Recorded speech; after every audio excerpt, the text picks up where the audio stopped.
Itu syarat wajib. Sekarang yang kedua, syarat sah. Nah, di dalam menjalankan ibadah puasa itu, ada beberapa hal yang perlu diperhatikan, perlu kita pelajari, perlu dipedomani agar puasa yang kita lakukan ini dapat sah dan diterima oleh Allah Subhanahu wa taala.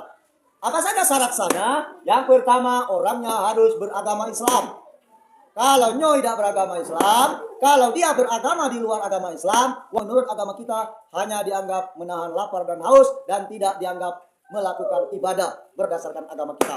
Itu ya. Jadi kalau kamu Islam, sah puasamu.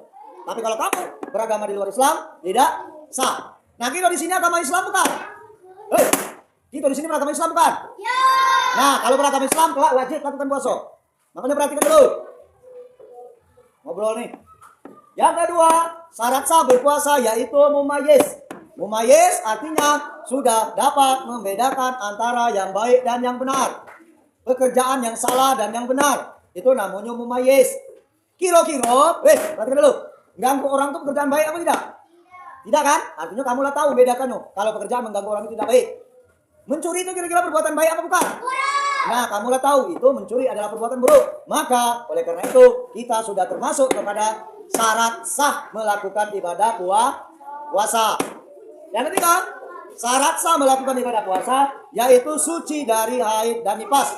Perhatikan. Perempuan, nah ini untuk perempuan ya. Perhatikan, kamu laki-laki dah dong. Setelah ditanya orang siapa yang kena haid, kamu jawab laki-laki, namanya budak, buyan. Tidak dengar guru jelaskan, kamu perhatikan. Perempuan, ada yang dinamakan dengan datang bulan. Tahu datang bulan? Nah, datang bulan itu dalam kata lain yaitu haid.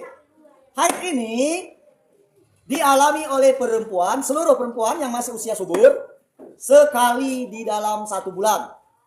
Haid ini masanya yaitu 1 minggu. Itu umumnya, ya. Ada yang 10 hari, ada. Tapi umumnya.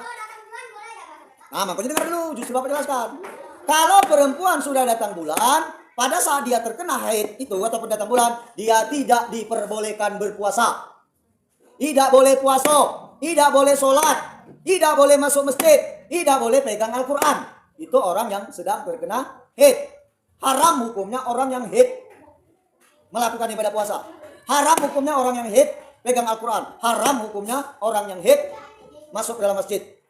Pak, kalau baca Al-Quran jangan ya kalau baca tanpa memegang tidak apa-apa. Kamu lagi duduk santai sampai baca menghafalkan surah Al-Fatihah. Tidak apa-apa kalau kamu menghafalnya baik. Karena itu dihafalan di otak tempatnya. Nah, yang tidak boleh itu memegang. Melakukan ibadah puasa tidak boleh. Nah, orang yang datang bulan, yang haid itu, dia kan tidak puasa seminggu. Maka dia wajib membayar puasanya itu selama 1 minggu itu setelah habis Idul Fitri, setelah Lebaran.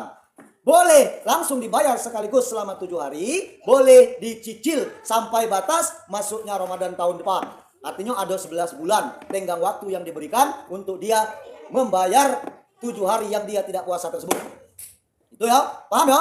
Itu namanya perempuan yang terkena haid. Perempuan yang terkena haid ini adalah kepada perempuan yang masa usia subur atau masa subur. Yaitu umur 12 tahun sampai ke umur 35 atau 40 lebih kurang.